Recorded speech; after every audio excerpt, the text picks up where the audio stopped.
नाही. आपण मनाने घोळे पडतो, म्हणजे आपण प्युअर जैन आहे, आपल्याला काही नको आहे. पण जर आज आता अस्तित्वाची लढाई आलेली आहे बघा, जैन धर्म पाळायचा, पण जर आपल्या समाजाचं अस्तित्व जर धोक्यात आलेलं आहे तर ते प्रोटेक्शन करण्यासाठी ज्या काही आवश्यक गोष्टी आहेत ते करणं आपलं कर्तव्य आहे.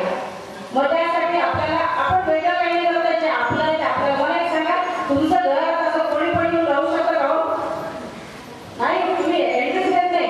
मग आपल्या घरात बाकीच्या एंट्री का देता? तुम्ही म्हणा एखाद्या समाजात. त्यांनी एकच उदाहरण सांगितलंय, स्वच्छता समाजामध्ये एक वस्ती केला, पण काय केलं माहिती त्यांनी? त्यांना एक जण इमानदार व्यक्ती पाहिजे, कारण त्यांच्या आपल्यात विश्वास नाही म्हणून केलं, त्यांचा स्वार्थ आहे. केलं छान आहे असावं, मग अशा पद्धतीने त्यांच्यात आपल्याला घुसता आलं तर फार चांगलं. पण आपली ती प्रवृत्ती नाही. मला नाही वाटत कुठलाही व्यक्ती त्यांनी जर एखादं म्हटलं ऑफर केलं की हा तुम्ही कसं म्हणणे, आपण म्हणून तुमचं तुम्ही बघा आपण या पद्धतीने होणार आहे. म्हणून ह्या दोन गोष्टी अतिशय महत्त्वाचे. तीर्थरक्षा आपण स्वतंत्र याचं कलेक्शन करावं. सेकंड थिंग, आता हा पॉईंट गोळा करताना काय करायला पाहिजे? सर्व संस्थांनी आपली संस्था ट्रेड ए आणि एटीजी मध्ये रजिस्टर करावी, जेणेकरून देणग्या घेताना देणारे प्रॉब्लेम नाही की सर्व इन्कम टॅक्स मधूनच मिळतो. खूप सारे आपल्या इथे गव्हर्नमेंट ऑफिसर्स आहेत, परदेशात राहणारे म्हणून लागले, बाकी काही नाही. हे म्हणजे अतिशय स्पष्टपणे कोणी मान्य करतं, कोणी नाही करत, दॅट्स डिफरंट थिंग. ही जर ट्रेड आणि एटीजी मध्ये रजिस्टर केली, त्यानंतर एक 34 ACCI इन्कम टॅक्सचा क्लॉज आहे. त्यामध्ये जेवढ्या काही इंडस्ट्रीज आहेत त्यामध्ये त्यांना 100% बेनिफिट. CSR फंडिंग म्हणून एक नाव आहे, सर्वांना माहीत असेल, म्हणजे इंडस्ट्रियल तिथे बसले त्यांना माहीत असेल. जर 5 करोडच्या वर त्याचं प्रॉफिट असेल त्यांना ते लोक दान द्यायसाठी संस्था बघत असतात, कारण त्यांना 100% बेनिफिट असतो. अर्थात त्यात ॲडजस्टमेंट असतं. ओके, तुम्ही 1 करोडच्या आम्हाला पावती द्या, 60 लाख आम्ही तुम्हाला देतो. Okay, that is also. पण तो प्युअर पैसा असतो, पासा नसतो. हे सगळ्यात महत्त्वाचं, कारण त्यांना इन्कम टॅक्स वाचवायचा असतो, आपल्यालाही पण दान घ्यायचं असतं आणि त्याच्यात प्युअरली कमाई नसतं. आणि अशा जैन इंडस्ट्री इतक्या आहेत, परदेशात आपले जैन लोक एवढे आहेत की मग इथपर्यंत आपण पोचायला पाहिजे. म्हणून हा तीर्थरक्षा कमिटीचा हे होणं अतिशय आवश्यक आहे. याशिवाय प्रत्येक मंदिरात किमान 2 ग्रुप त्यांच्यासाठी काय होतं, मी जे काही चित्र बघितलं ते सगळं बघून सांगते. आपल्या मंदिरात पूजेला जागा असते, महाराजांना जागा नसतो, मग दुसरा समाज येतो, तो काय म्हणतो महाराज चलो हमारे चलो, आपल्या बहुत जागा आहे. मग काय होते, मग चौका आपल्याकडे नाही, महाराजची तिकडे. प्रश्न 2 करायचा असतो. मग मंदिरात कुठे जर आपल्याला मेन गाभारा किंवा बाकी डेकोरेशन कमी करून, जर पैसा नसेल तर ओके, ते डेकोरेशन कमी करून जर 2 खोल्या साध्या बांधता आल्या, एक 500 स्क्वेअर फुटाची एक जरी हॉल बांधता आला तर आपण तिथे 4 ते 5 महाराज घेऊ शकतो. म्हणजेच महाराजांचं आपल्याकडे येणं, कारण मी जेवढे आता महाराज आपल्या वाशिमला येतात, सगळ्यांचे चौके म्हणजे सगळे संघ आपल्या कॉलेजमध्ये थांबतात. आपल्या कॉलेजमध्ये आपण एक जैन मंदिर बांधतोय. तुम्ही शकते तुम्हाला माहिती महाराजांचं या निवास वगैरे या सगळ्यांमध्ये फार मोठा सहभाग ऍक्सेप्टेड फॅक्ट आहे. मोठमोठे बिझनेस आहेत, परदेशात आहेत, सगळीकडे आहेत. पण मला माहित नाही म्हणे जैन म्हणून. मला सांगते मराठवाड्यात जेव्हा म्हणजे जगजीवनाचं प्रपोजल वगैरे म्हणतात, हे कुठले जैन आहे फ्रँकली स्पीकिंग. कारण आपल्याकडे किंवा मी जर वाचायला म्हणून दुसरीकडे कुठे गेले कोल्हापुरात म्हणजे जैन आहे का? हा एक सगळ्यात महत्त्वाचा आपल्यामध्ये असलेला अडचण मला वाटतोय. त्या अडचणीसाठी मी गेवारे साहेबांना आणि सोयीबाईचे नवे पण सदस्यांना किंवा सगळ्या समाजाला विनंती करते की आपल्या आडनावाच्या मागे जे आपल्या ट्रॅडिशनल नेम आहे ते ॲडिटिव्ह असावं, त्याच्या पुढे जैन लावावं. आणि मी असं सुचवेन गेवारे साहेब की तुम्ही याची सुरुवात कशी करा, तर तुमचं स्वयंपाक संदेश मासिक हे सगळीकडे जाते. तुम्ही जे ॲड्रेस लिहिता त्या ॲड्रेसमध्ये जे काय ट्रॅडिशनल नेम असं वैशाली वालचा आहे जैन असं नाव करूनच तो ॲड्रेस टाका. ते सारखे पाहतील दुरुस्त जैन किंवा पडके जैन असं जर आलं त्यांना पण ते म्हणायची सवय लागेल आणि पुढचे व्हिजिटिंग कार्ड तुमच्या त्या पद्धतीने येतील. त्यात अडचण काय येतं माहिती का, मला बाबा एक आमचे एक इन्व्हेस्टर भेटले आणि त्यांचं नाव सोनटक्के. आता सोनटक्के ब्राह्मणांमध्ये सोनटक्के लोकता होईल आणि आपण कनेक्टेड राहू. माहीत नाही पण म्हणजे मी यावेळेला आमच्या लहान भाषा मुली पाहत असताना एवढे आडनाव बघत होती, अरे बापरे हे आडनाव जैनामध्ये आहे का, म्हणजे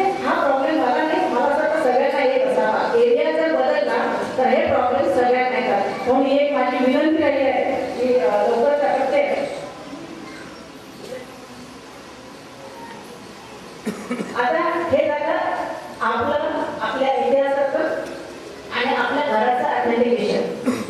नेक्स्ट आहे आता या आपल्या इतिहासाला इतका मोठं खोलीकर हे म्हणजे माझं याच्यावर मी रिसर्च केला आहे. याचं ऑथेंटिकेशन कसं जे काही रिसर्च केला तर तुम्हाला म्हणजे प्रत्येकाला शासनाची मोहर पाहिजे. यासाठी काय मागच्या वर्षी जेव्हा आम्ही इतिहास परिषद घेतली त्यावेळेला मी तिथल्या इतिहास परिषदेमध्ये एक ठराव पारित करून घेतला. अमरावती विद्यापीठामध्ये जैन शहर स्थापनेचा मी त्याची सगळी कारवाई केली.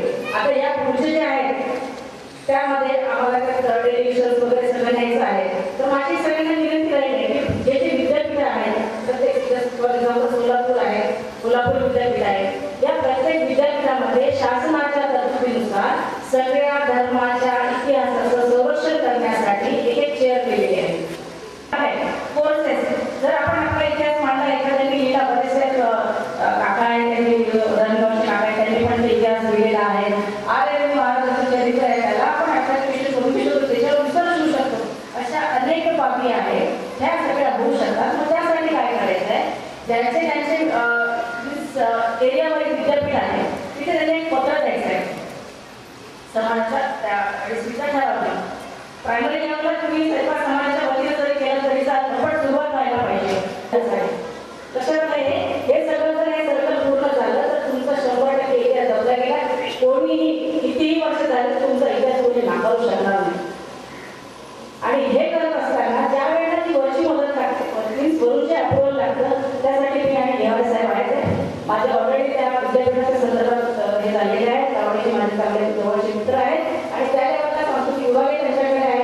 ह्या सगळ्या गोष्टी आपण त्यांच्याकडे करून घेऊ शकतो. मी सगळीकडे लेवलच होते पण त्यांच्याशी माझं ऑलरेडी या विषयावर बोलणं झालेलं आहे. सगळ्यांचं मत आहे ऑफकोर्स माझंही ते मत आहे कारण व्यसनाधीन होतोय किंवा मुलं मंदिरात जात नाही वगैरे वगैरे आपण विषय म्हणतोय ओके ॲग्री. पण आपण जी कुठेतरी मतमतांकडे लागत असतो की ते आपण जी 20-24 मुलांना कसं पाहिजे त्या पद्धतीने मग फक्त दर्शनाला जा त्याचा संस्काराचा भाग आहे. परंतु ना यांना एकत्र आणण्यासाठी आपण काय करू शकतो ते पण डिजिटल युग आहे. तुम्ही जर म्हटलं हे बाबा प्रेम असे काय आणि वाचत बस नॉट पॉसिबल. तो कॉम्प्युटरवर असेल मोबाईलवर असेल तर सगळ्यांकडे अँड्रॉइड आहे किंवा त्याच्यावर असेल तर या सगळ्या पाहिले त्यानंतर मग त्या आले नाही आमच्याकडे त्यामुळे टाकलेलं नाही. आमच्याकडे हे वेबसाईटचं वर्किंग करणार एक स्वतंत्र टीम आहे कारण आमच्या स्वतःच्या 4 कंपनीच्या 4 website plus job fair MES आणि ह्या सगळ्या कॉलेजेसच्या अशा 7-8 वेबसाईटसाठी स्वतंत्र टीम आमच्याकडे. प्रत्येकाने आपल्या घरच्या उमेदवाराचं जे रजिस्ट्रेशन करायचं त्या रजिस्ट्रेशन जे काय 100-200 जे काय फी असेल ते तुम्ही इथे भरता ती तिथे भरायची. ती सगळा पैसा संघटनेला जायला आहे बरोबर आहे. पण तुम्हाला मुलांची म्हणजे तुम्हाला हे काय होतं काही वेळ नाही माहीत नसतं आपल्या बाजूचे कोणत्या जॉबला आहे किंवा आजकाल कम्युनिकेशन कमी झालेलं आहे कारण व्याप भरपूर वाढलेले आहेत. मग याच्यात मोबाईल साधारण तुम्ही बघा आपण असं डायरेक्ट भेटत नाही पण गुड मॉर्निंग किंवा 30 हे आपल्या सहकार संघटनेसाठी पण आवश्यक आहे.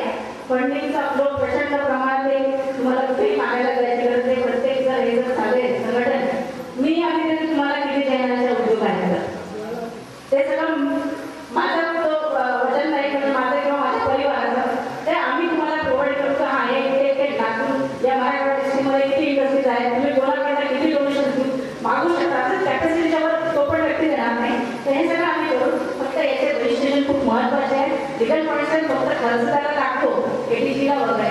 प्रस्ताव माझ्याकडे रेडीमेड मिळतील मी ते सगळ्यांना सप्लाय करू शकते नो प्रॉब्लेम. ऑलरेडी आम्ही ते केलेलं आहे त्यामुळे तयार प्रस्ताव येतील त्यामुळे तो खर्च लागणार नाही. जस्ट इन्कम टॅक्स ऑफिसमध्ये देणे आणि त्या सगळ्या गोष्टी करणे. यासाठी बातम्या तुमचे फोटोग्राफ तुमचं कार्य हे सगळ्याचं संकलन आवश्यक आहे. त्या प्रसंगाचा समस्या आई वडील आम्ही फॅमिली ट्रस्ट आहे तर यामध्ये सगळं आमचं फॅमिलीचं वर्क आहे. या अंतर्गत 8 ते 9 कॉलेज जातात. यामध्ये स्वतंत्र जैन समाजासाठी मी हा आडनावाचा विषय सांगितला कारण माझ्याकडे त्याची नगरकडची आणि आय थिंक सोलापूरची काही मुलं आलेली सेकंड इयरला पण मला अर्धवट सेशन होईपर्यंत माहीत नव्हतं ही जैन आहेत म्हणून. कुठला जरी इश्यू झाला मग त्याला मॅडम जैन आहे मग ॲटोमॅटिक लगेचच आपल्याला ते बदलून जातं त्याच्या बाबतीची जे भावना असते म्हणून हा विषय मुद्दाम सांगितला. आम्ही 20% चॅरिटी आम्ही मुकुंद एज्युकेशन सोसायटीतर्फे करतो. त्यात मोहनदासजी वालते सैफा समाजाच्या मुलांना 15,000ची स्कॉलरशिप आम्ही आमच्या लेवलला देतो, जे आमच्या कॉलेजमध्ये ॲडमिशन घेतील. ऑफकोर्स तिथे त्या नुसतं ॲडमिशन नाही, त्याला जॉबची व्यवस्था, तो जर गरीब परिस्थितीत आहे त्याला हॉस्टेल फ्रीमध्ये देतोय. आणि पण खाण्यापिण्याचा खर्च त्यांनी करावा एवढं अपेक्षित असतं. तोही जर दिला तर तो आयडी होईल ही माझी स्पष्ट धारणा आहे. आणि मग आमच्याकडे असे येतात मग काय वाटतं जगाचं कॉलेज जेवायला नाही म्हणजे असे पण होतात लागत आहे. पण ही तक्रार नाही आहे, आपण त्यांना चेंज करूया. माझ्याकडे त्यांना द्यायला अनेक जॉब्स आहेत. आणि सध्याची रिक्वायरमेंट 150 लोकांची आहे. आपण 4 कंपन्या चालवतो. एक VIP बचत एनर्जी इन्फ्रास्ट्रक्चर प्रायव्हेट लिमिटेड आहे, जे एक माझे आहेत. माझे परागवाडी बाजारे नीरज बाजारे ते सगळे डायरेक्टर त्यांचे कॅलेंडर दिलेलं सगळे टेबल आहे. काय होतं अनेक वेळेला एकच काहीतरी रिपीटेड पद पडायला तयार नसतो. मग ही मंदिराची पण कथा आहे ना, सॉरी टू से, पण ही मंदिराची कथा आहे. मंदिरात ते पदच सोडायला तयार नाही आहे. फॅक्ट आहे, जरी कटू असेल पण सत्य आहे. मग कशा करून येणार आहे समोर? तुम्ही म्हणता करून व्यवस्थित झालंय, करून बाहेर चाललाय. तुम्ही त्यांना एक हे लागत मला जेवढं गेलं त्यांना एक पॅसेज द्या. त्यांच्या पद्धतीने होते ना. घरात मला सांगा, पोरगा वडिलांचा पोट घरात लागला की वडील ऐकतात हे सांगा. इथं मला नाही वाटत कोणी मुलाचं ऐकत नसेल, सगळे ऐकतात. कारण वडिलांना मोबाईलवर काही कळत नाही, चांगलं बाबू हे कसं करायचं काय काय. किंवा जे ॲडव्हान्स जग होत आहे, ॲडव्हान्स जग चाललेलं आहे, या ॲडव्हान्स गोष्टी जुन्या लोकांना माहीत नाही. तो त्यांचा दोष नाही, जग इतकं पुढं चाललंय म्हणजे इतकं फास्ट चाललेलं आहे. त्याच्यासाठी तुम्हाला बाबा ह्याच्या चालून मी एखाद्या भिकारी केले त्याचं पोट भरते हा विषय मांडलेला आहे. आणि जेव्हा हे करा तेव्हा उद्योजकांचं वगैरे पण एकत्रीकरण व्हायला पाहिजे. उद्योजकांची संघटना, बिझनेसवाल्यांची संघटना, शिक्षकांची संघटना, या सगळ्या संघटना झाल्या सगळ्यांना पदं मिळतात आणि सगळे वर्ग होतात. या एका हेड नाही, एका अध्यक्षांच्या अंडर या सगळ्या संघटना होत्या. सगळे इन्व्हॉल्व, सगळे फुलफ्लेज काम करतील. पण जर माझ्या दोनच मिळत तर मी कसं नाही ना, सिंपल आहे. मी माझं तिथं कापडचं नुकसान सोडायचं आणि मी इथं भाषण करायचं काय, हा सगळ्यांना पडणारा प्रश्न आहे. त्यामुळे जर बचत गटांची संघटना, शिक्षक संघटना, सरकारी अधिकारी संघटना, व्यापारी संघटना, वकिलांची संघटना हे महाराष्ट्र लेवलला राहायला पाहिजे. तर सगळे जिगरीला आणि या तरुण टू 80 वाले सगळे एखाद्या ईश्वराला पण रिटायर्ड वकील असेल, ओके, हे पण वर्क करतील आहे. हे तसे करू देणार नाही. आपण आपलं म्हणजे लोक म्हणतात अरे मारवाड जे मारवाडी का ही ओळख आपण पुसून टाकूया. आजच्या या अधिवेशनाचा हा निर्धार सगळ्यात महत्वाचा आहे. जय जिनेंद्र. अधिकाऱ्यांकडून खूप अपेक्षा केलेल्या आहेत, त्यांच्याकडे कामांची खूप यादी दिलेली आहे. ती कामं योग्यच आहेत आणि आपण अशी अपेक्षा करूया की नवीन येणारी कार्यकारिणी या सर्व कामांमधून संपलं असं जाहीर करून ताबडतोब आपल्याला इथेच बसायचं आणि दुसरं सत्र, या दुसऱ्या सत्राचं अध्यक्षस्थान आपले संस्थेचे अखिल दिगंबर जैन सैफा संस्थेचे नवनिर्वाचित अध्यक्ष श्रीमान दिलीपजी गेवाले यांनी भूषवावं आणि पुढील कामकाजास सुरुवात करावी अशी मी त्यांना अध्यक्षपदासाठी सूचना करतो.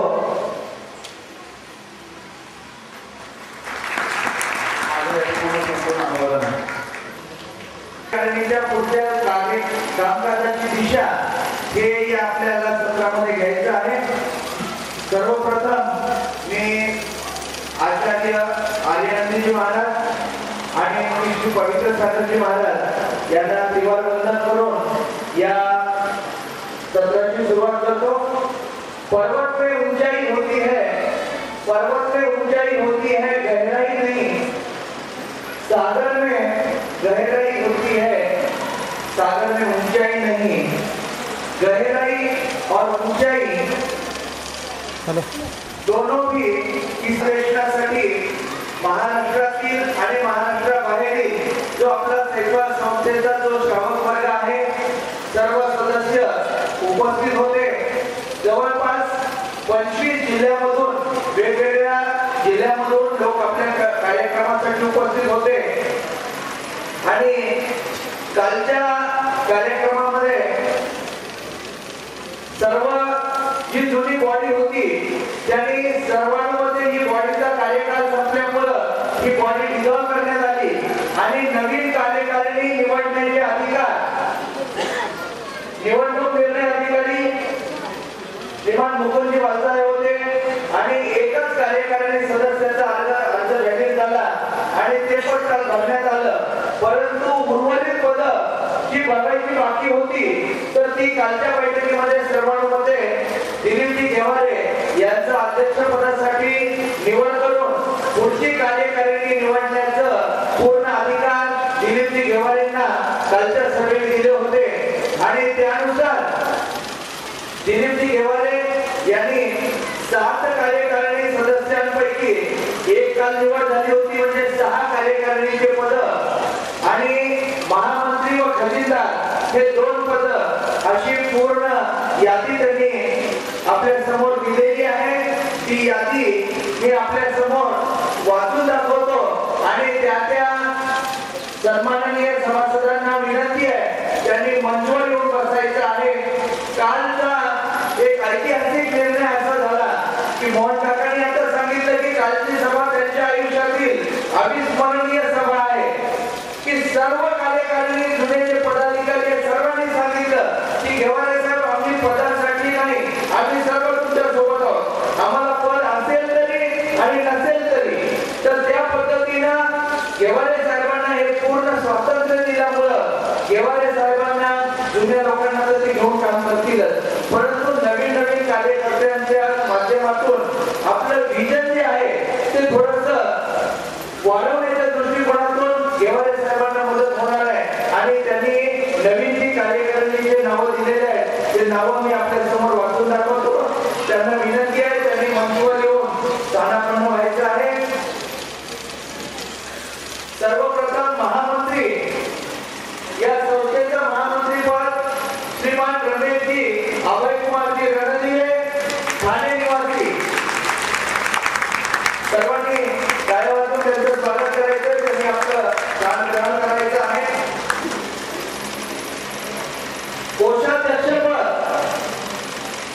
कोषाध्यक्षपद श्रीमान मुकुंदजी मोहनलालजी वालसाळे औरंगाबाद निवासी.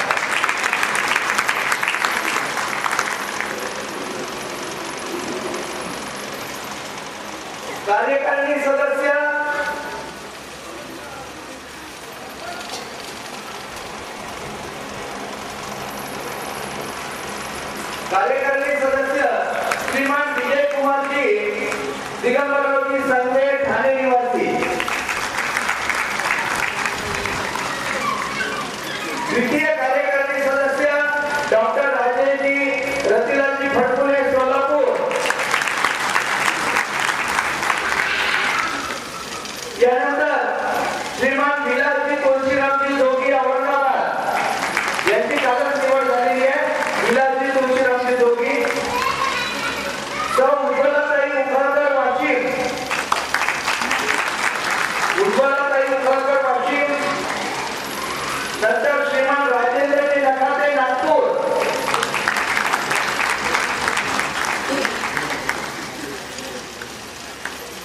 श्रीमान विजय कुमारजी डोंगारे पुणे. विजय कुमारजी कांतीरामजी डोंगारे पुणे निवासी. आणि 7वे कार्यकारिणी सदस्य म्हणून श्रीमान चंद्रशेखरजी अवतारे जळगाव. या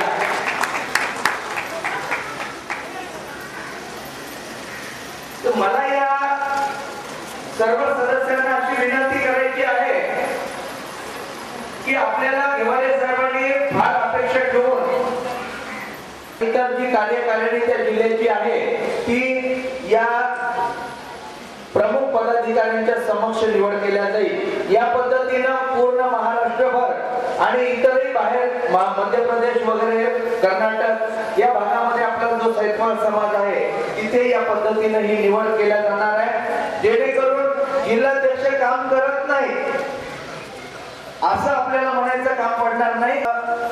मी डॉक्टरांना सुचवतो सर्वप्रथम अध्यक्ष श्रीमान दिलीपजी घेवारे आजच्या या खुल्या अधिवेशनामध्ये आपण त्यांचा